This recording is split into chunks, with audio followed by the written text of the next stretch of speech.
Yes, wakwane, karibu tena ndani ya Media Bukavu TV kwa muda wetu wa habari wa saa 12 na dakika 20. Leo ni tarehe 20 mwezi wa 4 mwaka wa 2026, na katika habari zetu za jioni kwa sasa nimewaletea habari moto moto tayari. Kumbuka mashabiki zangu, mwendelea kwa pamoja na mimi, mwendelea kunisupport, endelea kusubscribe, like, comment ili habari zangu mara moja zile kuwafikia ndani ya eneo popote huko ndani ya Jamhuri ya Demokrasia ya Kongo ama katika eneo ya USA, Canada, Australia, ndani ya nchi tofauti, katika eneo popote mnavyonisikia katika Media Bukavu TV. Tayari kwa majina mnaelewa tayari nani ni Nelson katika mada zetu za jioni, habari za jioni, na kuja kuwapasha habari zinazopatikana ndani ya uwanja ya Jamhuri ya Demokrasia ya Kongo, mahali na kuja kufungua kurasa zangu. Mapigano haya yameendelea kusonga katika eneo ya Jamhuri ya Demokrasia ya Kongo, katika ndani ya Plateau, huko eneo Sud Kivu, upande wa huko Mwenga na kuelekea katika eneo za huko Uvira. Kwa sasa habari ya Mwenga imeendelea kuchamuka zaidi, upande wa Mwenga Itombwe. Mwenga Itombe, mapigano yameanza tangu tarehe 19 mwezi wa 4 mwaka wa 2026. Mapigano la jeshi la waasi M23 pamoja na serikali ya Jamhuri ya Demokrasia ya Kongo upande ya Itombwe imechukua nafasi ndefu kwa sasa. Wanajeshi wa M23 kwa sasa hawatumie tena vita ya miguu, kwa sasa nao wanaanza kupigana vita ya angani. Kwa sasa mapigano haya upande wa serikali ya Jamhuri ya Demokrasia ya Kongo wametumia mbingu ya kupigia vita za angani. Kwa sasa jeshi la waasi M23 nao wanaanza kutumia vita za angani. Kwa sasa wanajeshi wa M23 wanatumia vyombo hivi kwa kutupigana katika eneo tofauti na kuja kuwapeleka mara moja, msije kwa kuchoka kwa sasa. Kumbuka tangu tarehe 18 mwezi wa 4 mwaka wa 2026 na kuelekea tarehe 19 jana, hiyo Sunday dimanche, mapigano haya yaliendelea kuonekana katika eneo tofauti ndani ya uko Minembwe. Kuna eneo inaitwa Minembwe, Mikenge, Kalingi, Point Zero, Bishaka, Bijombo na sehemu zingine tofauti. Mapambano la M23 pamoja na jeshi la Jamhuri ya Demokrasia ya Kongo waliendelea kukabiliana na kupigana katika eneo tofauti. Hawapigane kupitia marisasi kwa sasa. M23 sasa inaendelea kushambulia ngombe ama katika vikao ama katika vijiji vya jeshi la serikali ya Jamhuri ya Demokrasia ya Kongo kutumia nao drone za vita. Kumbuka miezi kadhaa, kumbuka masiku kadhaa, serikali ya Jamhuri ya Demokrasia ya Kongo walikuwa wakitumia kupigana na ndege, kutumia madrone. Kwa sasa jeshi la waasi Twirwaneho nao wanaanza kutumia mabombe hizi, mandege za kivita. Mikenge ilishambuliwa tangu tarehe, kumbuka ni wasomee mara moja. Mikenge ilishambuliwa tangu tarehe Mikenge ilishambuliwa tangu tarehe 18 mwezi wa 4 mwaka wa 2026. Minembwe ikashambuliwa hivyo. Eneo inaitwa Kalingi ikashambuliwa tarehe 19. Eneo ya Point Zero ilishambuliwa tarehe 19 jana kupitia mabombe za M23 kutumia madrone. Bishaka ilishambuliwa kuelekea eneo inaitwa Bijombo ilishambuliwa tarehe 19 huyu mwezi wa 4 mwaka wa 2026. Wanajeshi wa M23 kwa sasa hawatumie kwa kupigana kwa miguu. Kwa sasa nao wameanza kutumia kupigana kwa hewa, kupigania kwa hewa. Kwa sasa hii imeleta changamoto kwa population katika vijiji vya Mikenge, Minembwe na kuelekea eneo ya niele vizuri katika eneo tofauti huko ndani ya eneo. Mara moja kabla nikuje kuwapasha, nataka kuongea na mtu wangu kutokea upande tulizungumza naye jana. tulizungumza naye jana kupitia mambo mengi, kupitia ako katika eneo ya huko ndani ulayani kuelekea Mwenga, kutueleza Itombwe mapigano alikuwa vipi, wanajeshi wa M23 ndio walishambulia ama ni serikali ilishambulia? Kwa sasa unajua watu wengi tunazungumza kusema serikali imeshambulia wahasi, lakini kwa sasa mimi niwaletee prove ukweli, sio serikali ilishambulia wahasi, ni wahasi walishambulia serikali. Eneo ya Itombwe, eneo ya Minembwe, eneo ya Mikenge, eneo ya Kakenge, eneo ya Kalinga, eneo ya Pwenzero kutumia madrone. Hebu nisikilize mara moja. Bwana ndugu yangu tokea hapo Itombwe Mwenga, tunashukuru zaidi kukuona katika live leo. Jana hili mapigano alikuwa jana tarehe 19 mwezi wa 4 mwaka wa 2026 upande wa Mwenga na kuelekea Itombwe. Kuliendelea vipi hapo bwana ndugu yangu? Kwa sababu wewe ndio mtetezi wa vijana, ama wewe njoo kuangalia katika uwanja wa mapambano hapo. Kulienda vipi hapo? Kwa sababu watu wanataka kujua ukweli, Itombwe na Mwenga kulienda vipi? Mapigano haya jeshi la M23 inapigana kupitia miguu ama wanapiganisha ndege za drone nao kwa sasa? Hebu tueleze kila kitu inapitikana hapo. Tunashukuru sana. Habari za muda huu ni habari za huzuni sana ambazo zinatanda mioyoni mwa raia wengi wa maeneo za Mikenge, Toitoe, Pwenzero, Bichaka na Kalingi. Okay. Na hiyo ni baada ya shambulizi ya drone ambayo imeshambulia raia mida ya saa 10 za asubuhi ya kuamkia leo tariki 19 Aprili 2026. Okay. Ndani ya sekta ya Itombwe, groupment ya Bashumukinja kwanza tarafani Mwenga, jimboni Kivu Kusini. Ndio. Imeshambulia vijiji raia ambao ni wakimbizi ambao walitoka Mikenge na vitongoji vyake mahali ambapo walikuwa wakikimbilia. Ndio. Upande wa Pwenzero, Bichaka na pembezoni. Okay. Na maeneo pia zenye jeshi ya taifa limepatikana pale Kalingi na hapo Mikenge. Okay. Na ifahamike kwamba uhakika ni drone kutoka upande wa waasi wa M23. Okay. Muungano wa MRDP Twirwaneho na washirika wengine wote. Okay. Hapa kiongozi, hapo kulikuwa makabiliano, ilikuwa hapo ilikuwa lini hapo? Kulikuwa na mashambulizi ya chini kwa chini upande wa Kalingi kuelekea Bidego, huko ni kuelekea upande wa Minembwe. Okay. Na ilipofika siku ya 3 kumekuwa na shambulizi tu la drone la anga. Okay. Na siku ya 4, alafu siku ya 5 na siku ya 6. Okay. Watu wamekuwa na hali ya kuuliza drone zinaweza kurudia, watu wako na oga. Okay. Asubuhi ya leo ya Jumapili, sasa siku hii ya Mungu. Okay. Pia kumekuwa shambulizi la drone, lakini shambulizi la chini halipo kabisa, kwani kuanzia Pwenzero, Toitoe, Galungini, Mikenge, Kalingi. Okay. Pembezoni zote zimekwenda kufungwa vizuri kabisa na jeshi ya taifa pamoja na wazalendo. Okay. Ni vigumu sana kwa vikosi vya MRDP Twirwaneho na M23 kujipenyeza chini kwa chini. Ndio. Ndio maana wanaanza kutumisha drone. Okay. Drone sasa wameanza kushambulia vijiji vya raia. Okay. Hiyo ndio hali halisi ambayo imekuwa hapo kwa makabiliano ya chini. Okay. Hizo drone ambazo zimekwenda kufanya hiyo maafa kunako vijiji tofauti vya raia. Okay. Na hapo sasa drone imeangusha mabomu upande wa Pwenzero, upande wa Bichaka, Toitoe, Kalingi, Mikenge. Taarifa tunazo kabisa mchana. Bwana, hapo tumesikia tayari kama jinsi unavyotueleza, tayari bombe zimeanguka katika eneo ya Pwenzero, Kalingi na Bishaka, ama vipi? Kwa sababu niliongea, watu wengi wakataka kunipiga mawe, watu hawataka kuelewa, wengine ati tuko kwenye sehemu fulani. Hebu tueleze wewe mwenye uko katika uwanja hapo, wewe unasema nini bwana? Taarifa tunazo kabisa mchana wa leo kwa haraka ni zile za upande wa Pwenzero na Bichaka. Tayari tumekwenda kuogota watu 5 ikiwemo mama na watoto. Watu 5 wamekwenda kujeruhiwa na watu 5 hawa wameogotwa katika eneo ya Pwenzero, wameuawa. Wanajeshi wangapi? 2.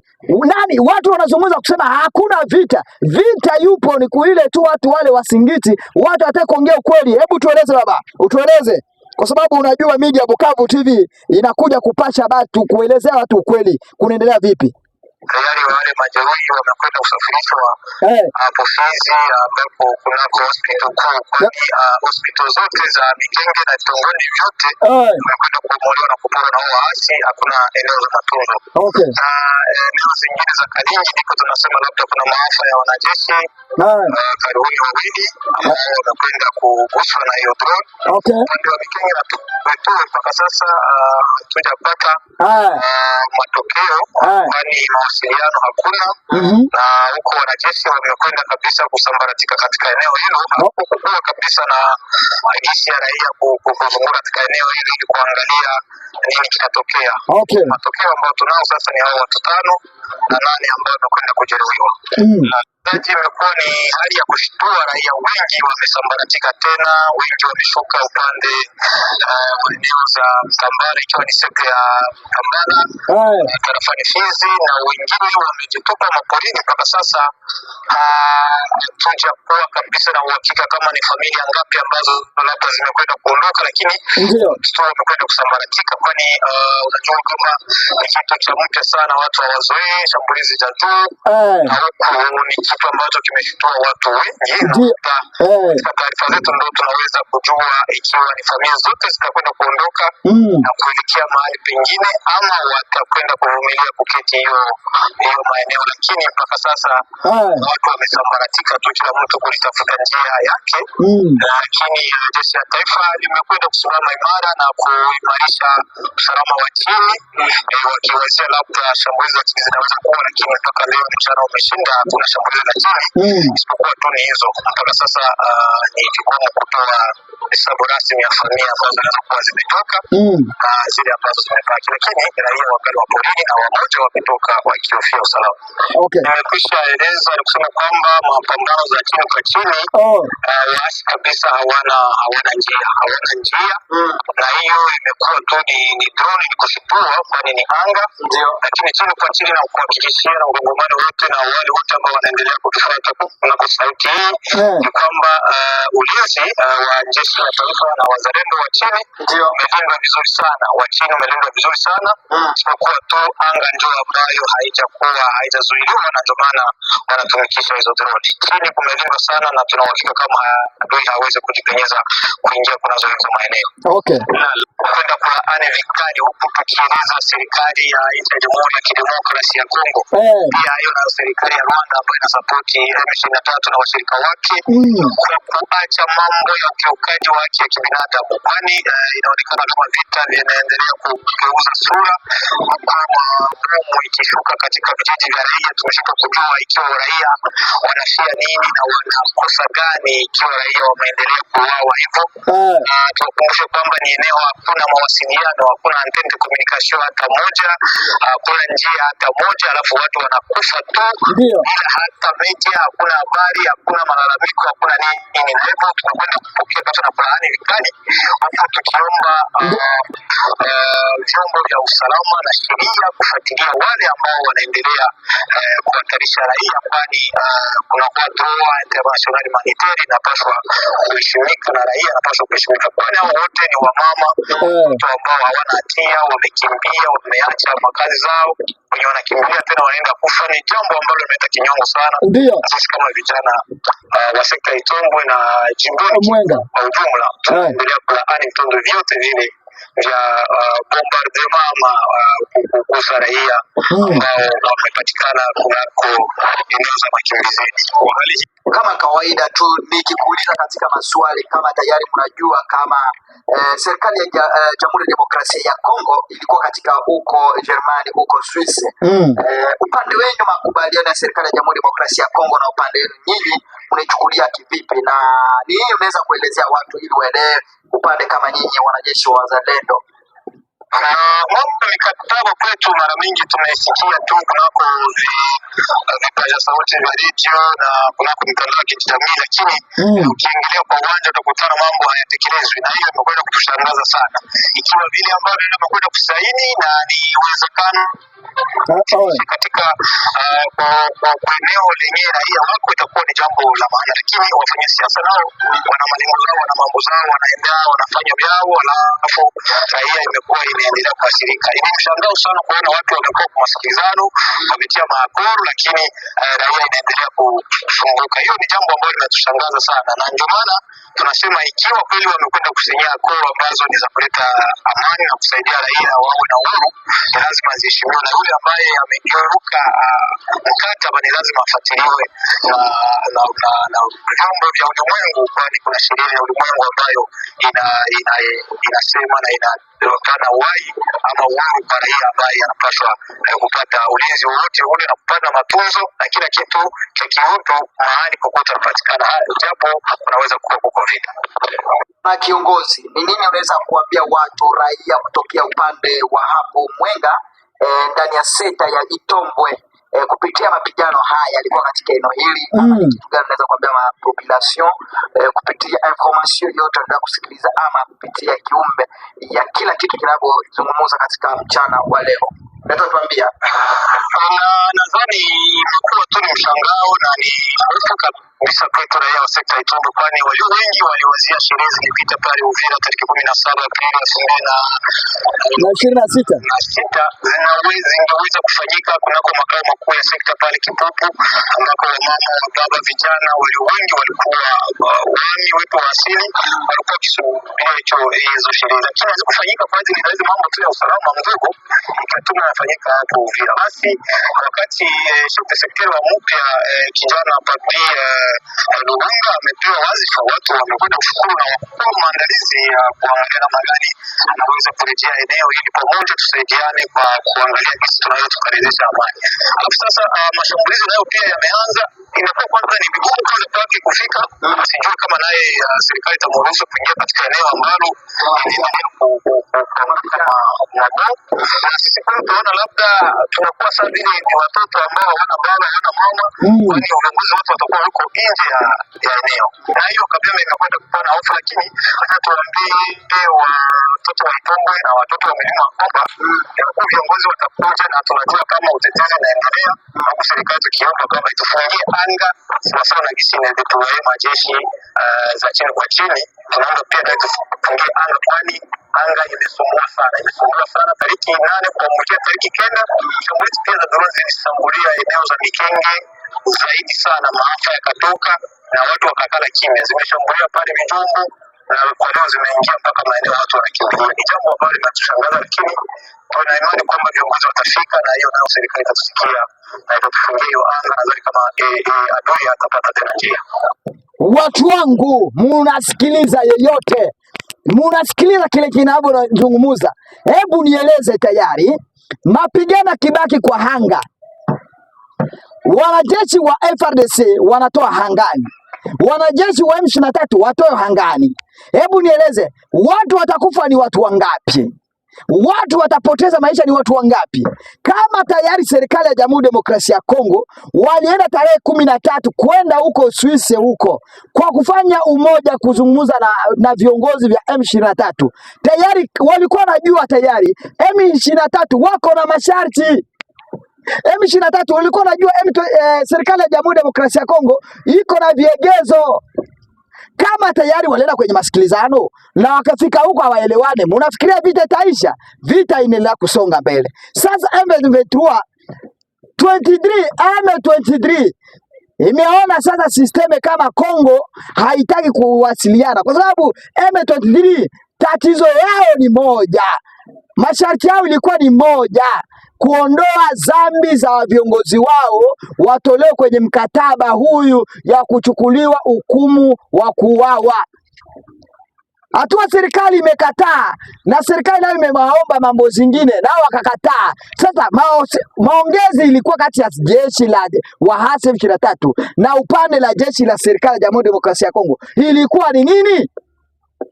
Haya ndio inaendelea kuwa changamoto kwa upande serikali. Haya haijue magumu raia population wameendelea kupitia ndani ya Jamhuri ya Demokrasia ya Kongo. Serikali hao kumbuka mahali wako, lakini kumbuka ya beaucoup de innocents, ya beaucoup de population vous avez mort à cause de la guerre seulement là.